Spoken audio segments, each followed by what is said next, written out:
আসসালামু আলাইকুম। আল্লাহ মাফ করুক, সাপে যদি কাউকে কামড় দেয় ওই জায়গাটাতে দেখতে হবে যে দাগটা কিরকম। যে দাগটা হয় প্রমিনেন্ট, ২ টা দাগ বোঝা যাচ্ছে। আর যথেষ্ট মোটামুটি একটা গ্যাপ স্পেস রয়েছে। ওই সাপটা কিন্তু বিষাক্ত হওয়ার সম্ভাবনা বেশি।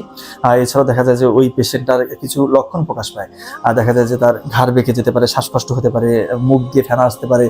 তার বলতেছে যে বুক খুব ধড়ফড় করছে, হাত পা ঠান্ডা হয়ে যাচ্ছে, শরীরটা একটু নীলাভ হয়ে যাচ্ছে, ব্রেইনটা মনে হচ্ছে যে বমি বমি ভাব আসতেছে, মাথা ঘুরাচ্ছে, হ্যাঁ।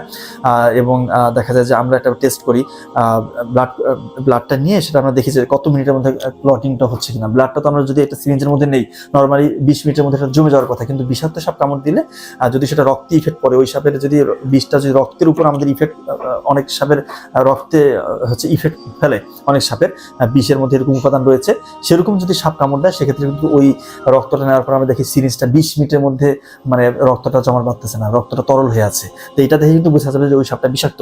তো আপনারা দয়া করে ভাই ওঝা কবিরাজের কাছে না গিয়ে কোনো সাপ কামড় দিলে অবশ্যই নিকটস্থ হসপিটালে যাবেন, সেখানে যে ডক্টর থাকবে উনি অবশ্যই প্রপার এক্সামিন করে দেখবে, আর সম্ভব হলে ওই সাপটার ছবি তুলে নিয়ে যাবেন, তাহলে সুবিধা হয়। তো এই লক্ষণগুলো কিন্তু প্রকাশ পেলে আমরা বুঝে নেই যে এটা কিন্তু মানে ভেনোমাস সাপ, মানে বিষাক্ত সাপ হওয়ার সম্ভাবনা খুব বেশি।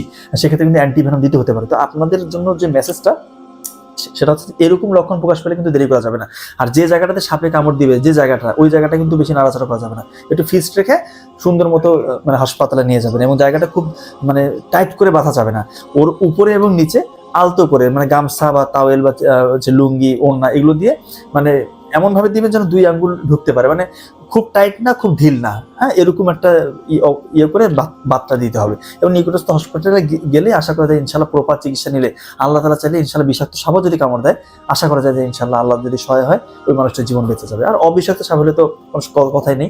বাংলাদেশের বেশিরভাগ সাপ 90 থেকে 95 ভাগই কিন্তু বিষহীন সাপ, এর উপরও রিস্ক নেওয়া যাবে না। এরকম হলে অবশ্যই নিকটস্থ হাসপাতালে যাবেন। ধন্যবাদ সবাইকে।